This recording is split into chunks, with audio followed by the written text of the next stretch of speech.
Hey there, this video I'm going to be comparing the Canon R5C with the Canon C70. Disclaimer up front, I own both these cameras, I paid for them with my own money, and I love both of them, and I'm having a hard time deciding which one's better, and that's kind of why I wanted to make this video. In addition to that, a lot of you watching have been asking me to make this comparison, and I'm happy to do that. And so what I want to do here is, I'm not really going to be focusing on the actual like side-by-side comparisons, although there will be a few in this video. But I really want to focus on the usability and features, and I want to weigh the pros and cons of both of these to help you make a decision.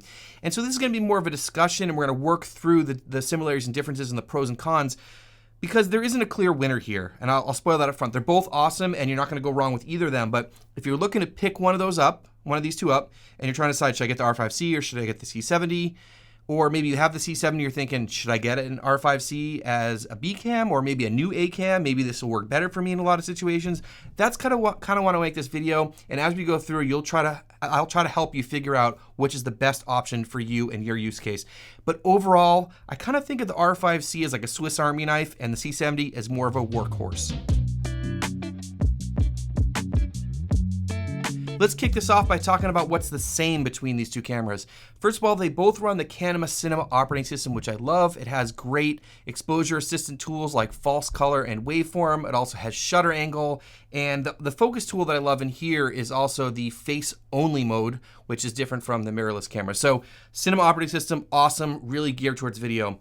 Neither of these have in-body image stabilization, IBIS. They both do have an electronic image stabilization in the camera. So that is, just so you guys know, no IBIS here. They kind of both look like mirrorless cameras, so if you are on a set where your clients would be impressed with having a larger camera, it's true, that does happen. These kind of look like mirrorless cameras. This one's a chunky mirrorless camera, but still, it doesn't really look like a cinema camera, so they're kind of both in that world.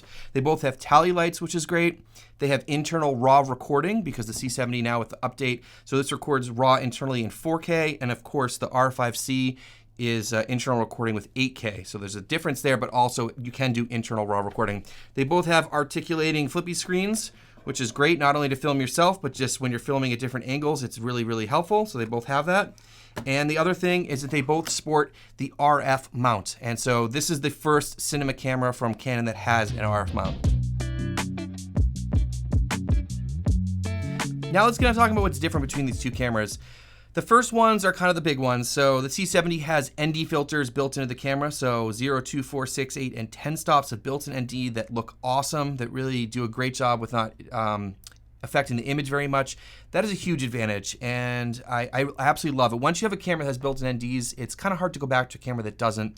Screwing on filters in front of your lenses gets old, and the other thing is when you have the built-in ND filters, they are very accurate in terms of not degrading the image, color shifts, and those kinds of things. But again, a lot of people will screw on filters on their lenses or use matte boxes, all that kind of stuff.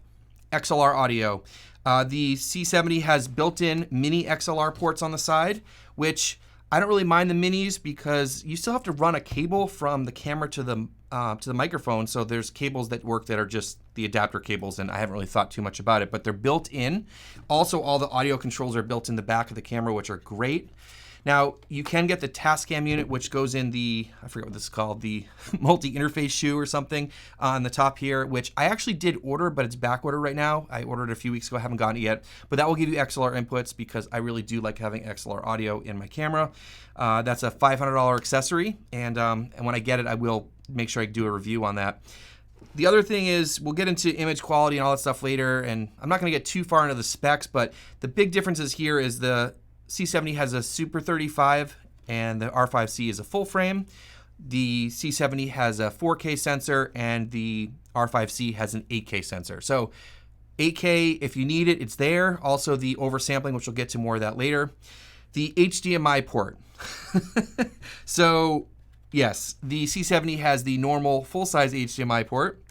And unfortunately, the R5C gets its little HDMI port from the R5, and I'm disappointed with this, and shout out to Tom Buck, who's been leading the charge about this complaint, and I totally agree with him. This is super unfortunate. So if you are using your HDMI port a lot, C70 might be a better option for you. You can get cable clamps and adapters and all that stuff, but it is a serious bummer that they didn't put that in there. Another big difference is the R5C takes photos. And if you're somewhere that you need a hybrid camera that you want to do both, this is an R5 in terms of photo capabilities, which is one of the best photography cameras that's out there. It's just built into this camera. I don't really talk much about photography on this channel because I mostly do video, but it is there, and there's sometimes you need to take photos. It's built in.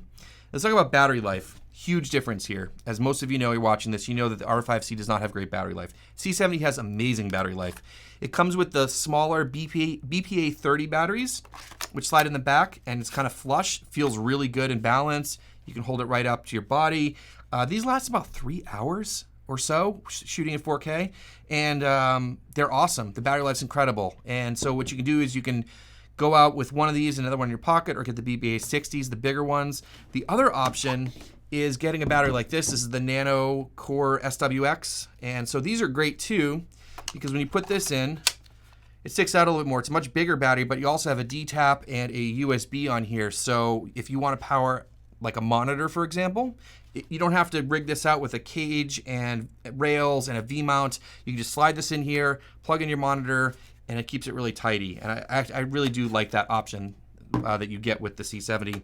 Now the R5C uses the standard LPE6 and H batteries that you see in the R5, R6. Great batteries, but this is a total mismatch for this camera. This is a very power-hungry camera.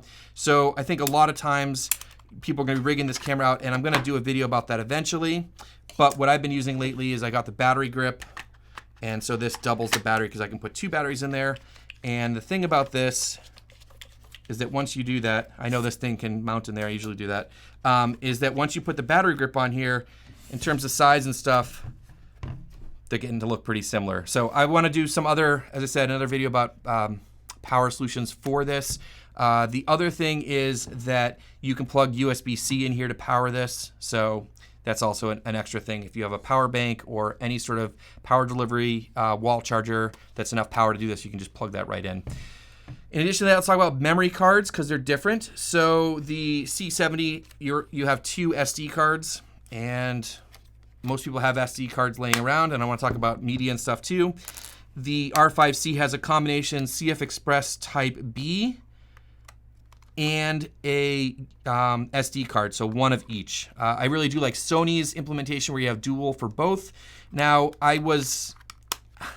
it's a trade-off here for sure. Most people do have SD cards.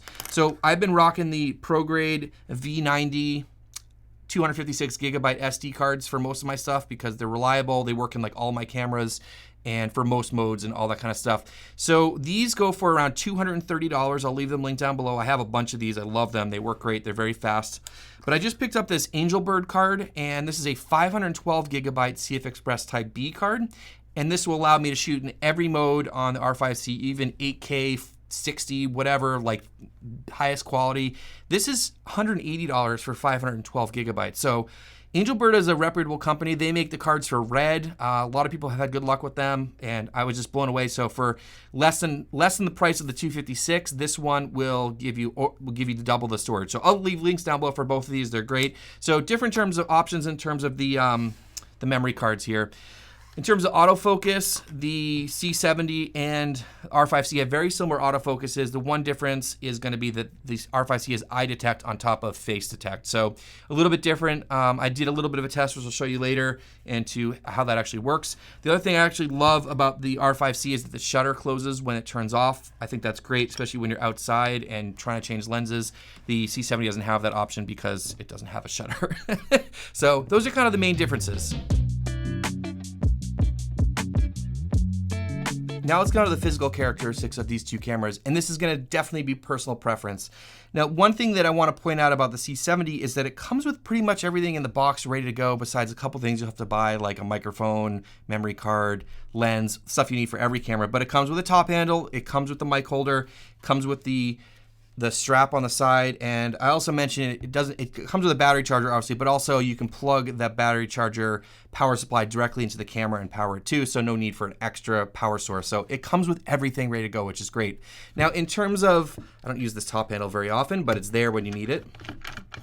In terms of the personal preference, what I'm talking about with the body shape and size is that this has a very big grip. It has a lot of people describe it as like a 1DX style body, like a bigger body, so it's not like a mirrorless camera. But the benefit is that everything's built in, like I've been saying. The grip is nice and big and chunky and beefy. Some people like it, some people don't. Some people like the balance of it. Some people think it's kind of awkward to hold. I generally don't rock the hand strap on here, but I wanted to put it on there to show you.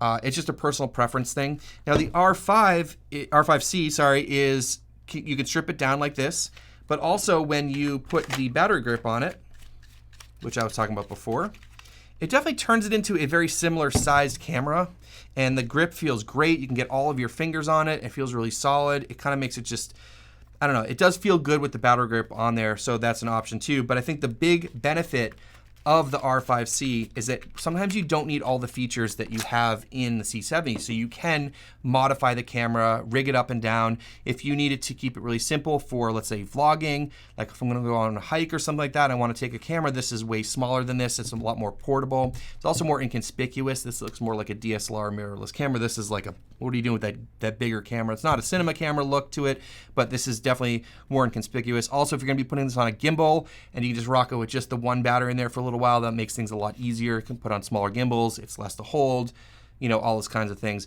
But really the big difference is this has everything built in. This one you can rig up or down, and that will be a pro or con for some of you depending on your situation. Now let's get to talk about lens options for these two cameras. They both have an RF mount, which is great because it sort of opens up the door for using almost any lens really. So any RF lens, and then you can use the $100 RF to EF Canon adapter. It's only $100. Most people have one of these laying around, and you can use any EF lenses on your camera. Now, what I do recommend, though, to get the best possible autofocus performance and image quality is using RF lenses on both of these cameras, and I want to talk more about that. So the bigger question I have about the C70 is why they put an RF mount in this camera, because this is the first cinema camera that Canon made with the RF mount, which until then was just for their mirrorless cameras. I think the point here is that moving forwards, I think all their cameras are going to have RF mounts. As you're seeing now, they're coming out with Super 35 or APS-C mirrorless RF mount cameras like the R7 and the R10. But I think this basically is a C300 Mark III in a smaller body with an RF mount. Now, until this camera, everything had an EF mount, so if this came out as a crop sensor or Super 35 cinema camera from Canon, everyone would be like, okay, cool, we know how to do this. We're probably gonna throw an 18 to 35 on here for most people. From Sigma, that lens is super popular. And everyone kind of knows sort of the lens options there. But because they put an RF mount on here, they complicated it. And to further the complication, they made their 0.71x focal reducer or speed booster that you can put on this camera. And it's great for a lot of situations, but personally, I don't like it because it introduces some purple flaring and some haze or washed out look that can happen on your image. Now, for a lot of people, when I made that video, which I'll leave a link down below about some of those issues, I got a lot of pushback because they hadn't seen the issue on their camera. And I think if you're shooting in controlled lighting, you don't see this very often. But if you're shooting outside with backlighting and extreme lighting situations or run and gun type stuff, you will definitely see this. And for me, it's something I don't want to think about, and I don't want to introduce any issues in line with my camera. Anytime you put anything in line with your image, if it's in front of the lens or between the lens and the camera, you have the possibility of changing the image for the worse. And so there are definitely some issues there. Now, in that video, I referenced Potato Jet having the same issue with that purple circle. In Dave Mays' review on the C70, which I'll also leave linked down below, he talks about it in a video that Griffin Conway did about the R3 and the C70, which I'll leave linked down below. He shows the flaring and that sort of washed out look. Also talking with my friend Marcus Robinson, who owns 2 C70s, was talking about the washed out look too. So go check out Marcus and Griffin's channel down below, and Dave, I'll leave all that stuff linked down below. And so it's something that you have to consider. But again, if you're shooting mainly under controlled lighting situations, not an issue. The speed booster is awesome. It allows you to get that sort of full frame look, extra stop of light, and really take advantage of your full frame EF glass. So it's great, but I will not use it anymore for the most part because I don't want to introduce those things. Now, some people are saying that the C70 image is soft, and I think there's a few reasons. I think one is when you're comparing that with oversampled cameras, it definitely does not have the same sort of sharpness or detail that you get out of those other cameras. But also a lot of people are using the speed booster, and again, as you put other glass in there, you're gonna change the image. And some people are using very old lenses. So some people are now trying to use the sharpest EF glass they can find, which is often some of the Sigma lenses or some of the high-end Canon lenses, to try to compensate for that. But I think to get the best sharpness and detail out of this camera is your best bet is to use RF lenses. So again, the best RF lenses at the moment are, you know, the big L lenses that are very expensive and they're full frame lenses, and they kind of seem like they go to waste on this camera in some ways just because it's a huge piece of glass for a Super 35 image. But you get great autofocus and the image looks absolutely incredible. And to that point, when I use the R5C, I think finally the beautiful images that you can get out of the full frame RF lenses is unlocked. I talked about this in my, why the R5C is an important camera video. I'll leave that link down below. There's gonna be a bunch of videos down there for you guys to check out. But for me personally, I have been shooting a full frame for the last few years, and my workflow has kind of been these two lenses, either Canon or Sony, a 15-35 when I'm filming myself, and a 24-70 when I'm behind the camera filming other people. So for me, when I use these two on the R5C, it works in my workflow really well, and it just makes sense for me. I get an f2.8, which I love in terms of depth of field and low light. And on the C70, I don't have that workflow. It's a lot more workarounds for me because I don't want to use the speed booster. So a lot of things to consider here for the lens options, but there are definitely, a lot of people are shooting on Super 35. Some of the best cameras in the world are Super 35. So don't think that you have to have a full frame camera, but I think in terms of the image quality, in terms of getting detail and sharpness, RF lenses are awesome on the C70. Next, let's get on to talking about the image quality. In some ways, this is the most important thing with these cameras and also the least important thing with these cameras because they both look awesome and they're just slightly different, and you're not going to be disappointed with either camera in terms of the image. But we'll talk about the differences. So the biggest one is the oversampling, which I am a fan of. I know some people like the sort of softer, more filmic look that you get out of cameras like the C70. Again, it's personal preference, but for me personally, I would rather have an oversampled image where I can then throw a diffusion filter in front of the lens if I want to, or soften the image in post, but I'd rather have that option, have that extra detail. Also, if I have to punch in a little bit, I can get away with that even in 4K just because there's more detail there. The sensors are different between these two cameras. The sensor in here has a DGO or dual gain output sensor. It's the same one found in the C300 Mark III, which is an $11,000 camera. The R5C has the same sensor as the R5, which is a $3,900 mirrorless camera. So big advantage to the C70 in terms of the image, but again, this is Super 35 and this is full frame. So it depends on what you're looking for. No problem running Super 35. Some of the best cameras in the world are Super 35 sensors, but you have to learn how to work with it with your workflow and what you need to do and have the right lenses. The C70 has C-Log 2. The R5C does not have C-Log 2, it only has C-Log 3, and that's a limitation due to the actual sensor. And so there's some workarounds here. If you're shooting RAW, you can get a C-Log 2 image out of the camera, but again, it doesn't have C-Log 2 as a main picture profile in the camera. The dynamic range is very similar, so I made a whole video about that. I'll leave that link down below. I'd say you get about a half a stop more in the shadows with the C70 than the R5C, but they behaved pretty similar in the highlights. I know a lot of people like to say that they like the sort of roll off or the skin tones on the C70 better. I think that's just kind of because it's a little bit softer, but the DGO sensor does have a lot of magic going on, and I really do like that out of the C70. The image just always looks good out of the C70. The R5C really surprised me in terms of dynamic range, which I talked about in a couple of recent videos, and it gets really, really close to the C70 for sure. The other benefit is the R5C has a second base ISO of 3200 in C-Log 3, which is fantastic. And this C70 does pretty well in that mid-range in terms of noise and stuff like that because of the DGO sensor, but having a second base ISO is fantastic. I did a couple of quick comparisons here just to show you the difference. I used RF lenses on both cameras, the RF 15-35 on the C70 because of the Super 35 sensor, and the RF 24-70 on the R5C.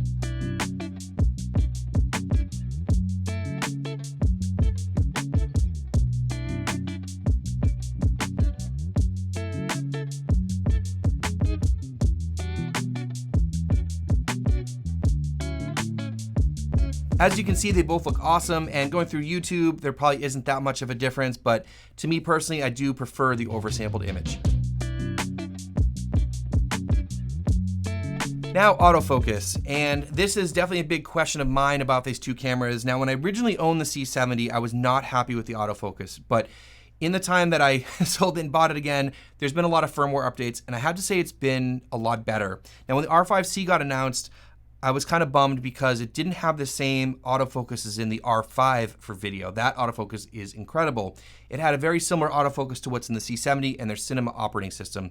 So one thing I can say about these two cameras with the autofocus, if you're focusing on people, which is usually when I'm using autofocus, is that you make sure you do not underexpose the camera, which generally I don't recommend underexposing these cameras at all anyways, but you might want to expose a little bit above because there's more latitude in the highlights anyways with these two cameras, and when the subject is brighter, it does a lot better with the autofocus. But the main difference is here, they have the same system, but the R5C is going to have an eye detect autofocus on top of the face detect that the C70 has. But let's take a look and see how they look compared against each other.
I think they both did pretty well, but I have to give a slight edge to the R5C. It just looked a little bit snappier getting in focus, especially when I was going in and out of frame.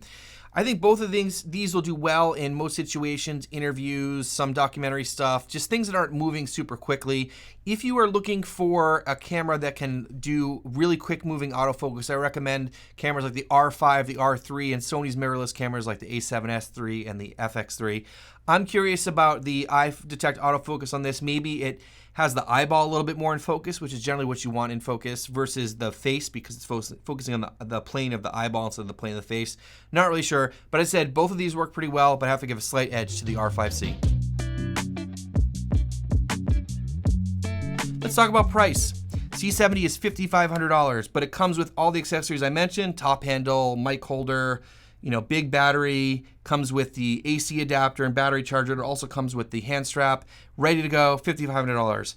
The R5C starts at $4,500 just for the body. That doesn't come with anything. So if you want to get the battery grip, that's $350. If you want to get the Tascam unit, that's $500. So now you're up to $5,350, and then you have to buy an ND filter just to compete with the C70. So again, ND filters are $150, $200 for a good one. You're probably at the same price point getting started.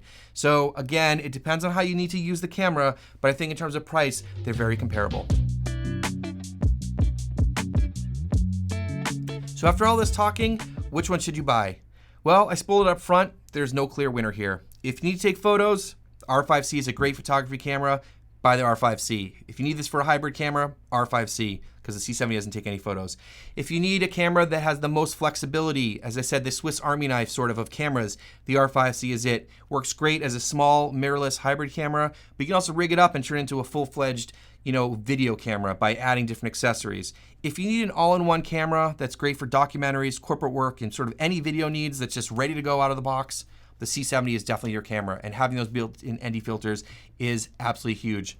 Also ask yourself what other cameras you're working with or you own. So if you have more cinema cameras, so bigger cinema cameras like C300s or C500, things like that, then the C70 I think will be a better fit for you for sure.